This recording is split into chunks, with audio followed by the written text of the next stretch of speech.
Lantas, akankah kubu Aki J akan menghadirkan saksi yang dianggap membantu meringankan status Aki J?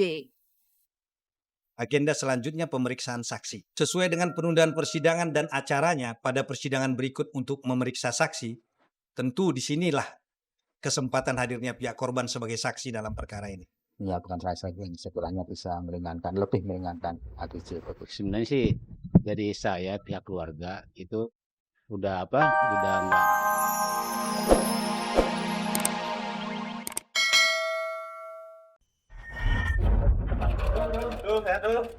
Mohon doanya ya. Amin. Dulu ya. Jalani persidangan seperti apa kecemasan yang dirasakan oleh Aki J?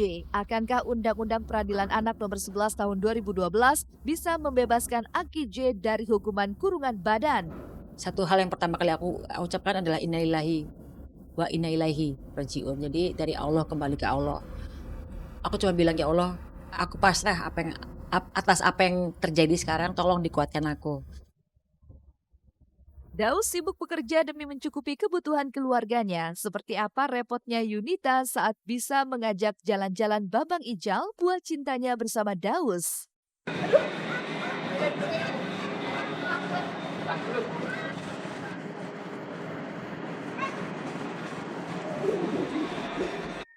Shirin Sungkar dinyatakan hamil 3 bulan. Benarkah demi menjaga kesehatannya, Shirin akan rehat sejenak dari dunia entertain? Dan seperti apa Saskia Gotik belak-belakan soal kekasih barunya? Pemirsa, saksikan keseluruhan kabar tersebut yang sayang untuk Anda lewatkan hanya di Seleb on Cam. Biar jalan.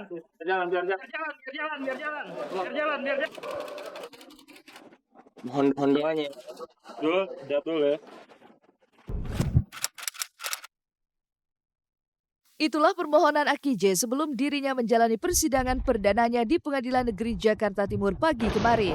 Dengan didampingi kedua orang tuanya Ahmad Dhani dan Maya Estianti, kuasa hukum, petugas dari Bapas juga sang nenek, Aki J terlihat siap untuk duduk sebagai pesakitan. Aki J yang hadir mengenakan kemeja putih panjang serta kacamata mendapat pengawalan ketat dari petugas. Sidang yang dilakukan di ruang sidang khusus anak ini memang dilakukan secara tertutup. Mengingat usia Aki J yang masih 13 tahun membuat jalannya persidangan ini dilakukan berbeda dengan persidangan pada umumnya. Bahkan jaksa penuntut umum serta majelis hakim pun sengaja tidak memakai toga dalam persidangan kemarin.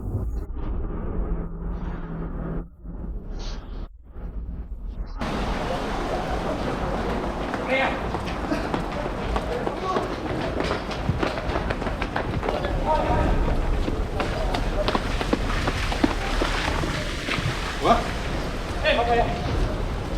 Dulu Pak. Ditutup, Pak. Hah? Tutup Pak sini, Pak. Maaf ya. Ditutup. Kenapa, Pak? Tutup Pak.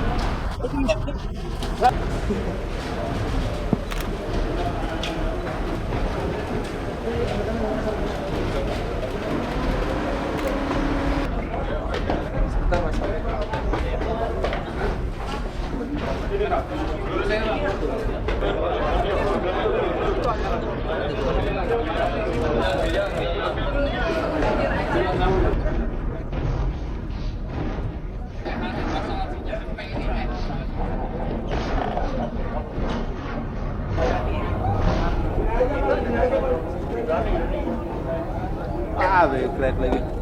Goyang.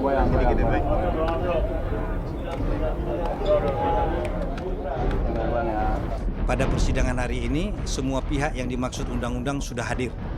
Selain majelis hakim dan jaksa penuntut umum, terdakwa, orang tua, dan kemudian pihak Bapas dan penasihat hukum terlihat hadir di persidangan.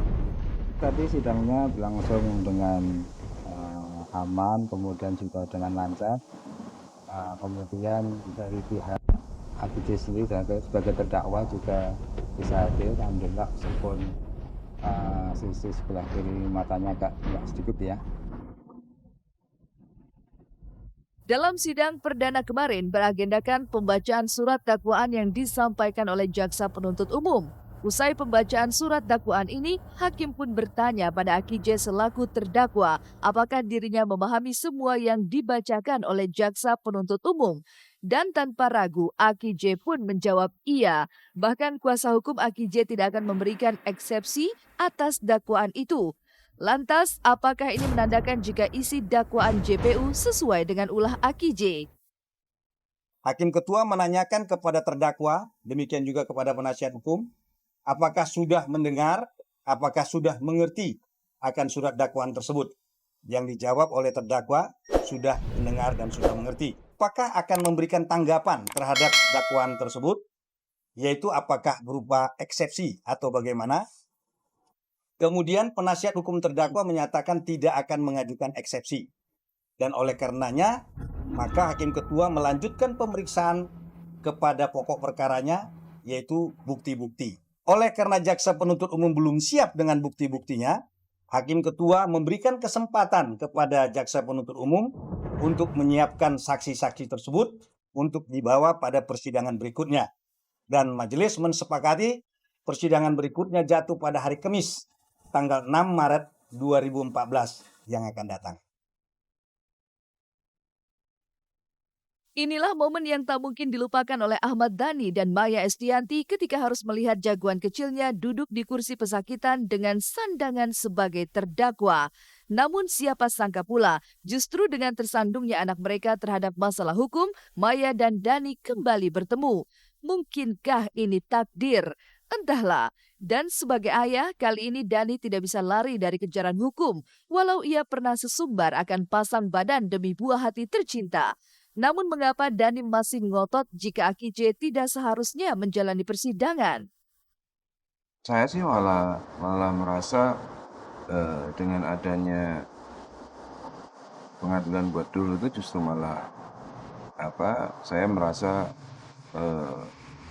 tidak sesuai ya secara pribadi, karena kalau kita mengacu kepada spirit Undang-Undang 11 tahun 2012. bahwa sebenarnya spirit itu bahwa anak-anak di bawah umur itu tidak boleh diajukan ke pengadilan. Undang-undangnya itu sudah berlaku, sudah disahkan, hanya belum berlakunya bulan Juni 2014. 2014. Itu kan sebenarnya sebentar lagi. Jadi sebenarnya ketika setelah saat Juni 2014 itu sudah tidak ada lagi anak-anak yang dimasukkan pengadilan, sementara dulu hanya tinggal beberapa bulan lagi tapi masih tetap diadili. Mungkin polisi terlalu hati-hati ya, sehingga harus memaksa dulu untuk dimasukkan ke pengadilan, atau mungkin polisi takut karena atas desakan masyarakat yang awam, ya kan? Masyarakat awam pasti maunya dul diadili kan. Persidangan terhadap Aki J ini adalah muara dari kecelakaan maut di Jalan Tol Jagorawi beberapa waktu lalu yang telah memakan 7 orang nyawa. Aki J yang menjadi penyebab kecelakaan maut ini lantaran mengemudikan mobilnya dalam kecepatan tinggi didakwa dengan 3 dakwaan dengan ancaman hukuman 1-6 tahun penjara. Namun sebagai ayah, Ahmad Dhani tentunya tidak ingin jika Aki J akan berada di dalam tahanan selama itu. Berbekal Undang-Undang Peradilan Anak Nomor 11 Tahun 2012 yang menyebutkan jika anak-anak bisa terbebas dari segala macam tindak pidana, lagi-lagi membuat Dhani sesumbar jika Aki J tidak akan berlama-lama di dalam penjara. Dakwaan terhadap terdakwa Aki J, sebagaimana yang dibacakan tadi, berbentuk kumulasi ya. Dakwaan pertama 310 ayat 4, dakwaan kedua 310 ayat 2 dan 3, dakwaan ketiga 310 ayat 1. Ancamannya antara 1 tahun dan 6 tahun bagi orang dewasa. Untuk bagi anak-anak tentu setengahnya. Kalau dihitung-hitung itu saya sudah berhitung sama Dul ya, kalau misalnya dia ditahan ya berarti Juni dia keluar. Karena di bulan Juni tidak boleh ada lagi anak-anak yang dimasuk penjara. Perjalanan Aki J untuk mempertanggungjawabkan segala tindak tanduknya beberapa waktu lalu itu memang masih panjang. Dalam sidang yang akan kembali digelar pada tanggal 6 Maret mendatang, akan menghadirkan para saksi yang berkaitan dengan kecelakaan di ruang tol Jagorawi itu. Inilah kesempatan bagi para keluarga korban untuk bersuara dan memperoleh keadilan. Lantas, akankah kubu Aki J akan menghadirkan saksi yang dianggap membantu meringankan status Aki J? Agenda selanjutnya pemeriksaan saksi. Sesuai dengan penundaan persidangan dan acaranya pada persidangan berikut untuk memeriksa saksi, Tentu disinilah kesempatan hadirnya pihak korban sebagai saksi dalam perkara ini.